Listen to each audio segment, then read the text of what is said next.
morning I'm having 1 egg, 3 non-fat pumpkin pancakes. They're whole wheat, and I've got blueberries and sugar-free syrup, and then I did 30 minutes on the treadmill. Good morning, everybody. It is Thursday morning, and I'm walking in the gym this morning on the treadmill, and in there we have a small one inside, but the bigger one stays out here. And I like to come out here to walk as much as I can because I still get the vitamin D through the sun, through the windows, and it's warmer in here. So if I'm cold, it's better to walk out here. But the vitamin D is really, really important. And if I can't walk over at the park, then I got to get some sunshine somewhere to boost that vitamin D level. But anyway, just in case anybody's wondering, why do I do barefoot walking when I do inside walking? Of course, if I walk out at the park or something, I'm going to have my tennis shoes on. But I don't know why I started doing this, but it feels more comfortable. I realized one day that wearing my tennis shoes, which I feel like I have to have tennis shoes with an arch, right? But if I walk a lot with my flat tennis shoes, then my feet aren't really comfortable. But if I walk with an arch, I can go longer, but they still hurt. And I realized when I was walking barefoot, I walked barefoot one day on the treadmill, and I realized they were really comfortable. And my feet didn't hurt afterward from walking on the treadmill barefoot. So I thought, well, it's comfortable.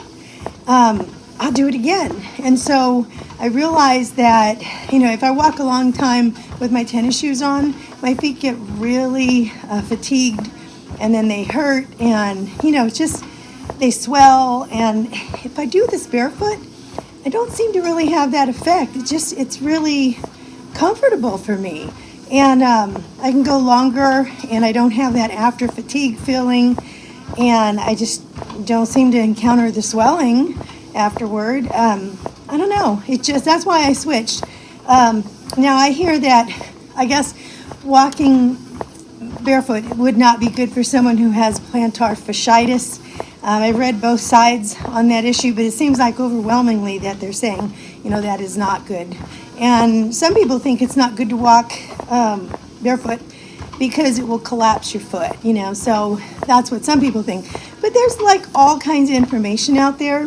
And I think, for me, when you're going through all kinds of information, just the same as diet, you really have to just go on how you feel and how your body reacts to it. And my body likes it. So that's why I do it. I don't know if I always will, but that's why I'm doing it now. So today we are going to, I got to make some cookies to drop off. Big surprise there. But tonight we're going to go to, it's called Ethel M Chocolate Factory. It's not far from here, but we go there once a year, and they have a huge cactus garden that they decorate in nothing but lights. Used to be free, and then during the shutdown, they were only taking reservations to walk through the garden. And now that they've opened up again, now they charge $1 to go through the garden, $1 for each person. And that kind of helps to feed the electric bill, I guess, because it does take a lot of lights. And we go through the chocolate factory. They give you a free chocolate at the end in hopes that you'll buy more. And I have to say, they probably have some of the best chocolate, smooth, not overly sweet, just perfect that I've ever had. So it's pretty good. And I think you can order online if you want to order for someone. It's ethelmchocolates.com, I think. And I take a look at their stuff. It's not cheap, but it is good, and it is worth it. So anyway, we'll probably take you there later with us for our Vlogmas. So I will see you in a bit.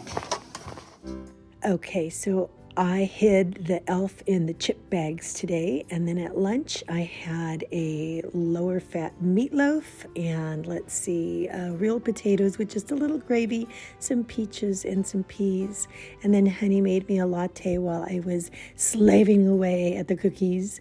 Then we went to the chocolate factory, and this is where all the magic happens at the Ethel M Chocolate Factory. Not a lot of people working here in the evening, but I could see there was some some sort of a filling out here. I don't know exactly what that is. It looks like red velvet or something. I know they have one that's called prickly pear, and it kind of looked like that color. It was really pretty though. And so it's really sterile in there, so nobody's allowed in there except for the workers, and they're all geared out like scientists. So this is the cactus garden. This is just the outer edge of it, but they deck this huge garden out. It's nothing but really exotic cacti in there, and they just spend so much time wrapping the entire thing in gorgeous, beautiful lights, and you walk through the whole thing, and it's really, really cool. You can take pictures and things like that. I think Santa's in there somewhere, but we usually don't see Santa here. We just go through the cactus garden. And, you know, it's really funny how they take ordinary cacti and then they light it, and it looks so mysterious and really neat.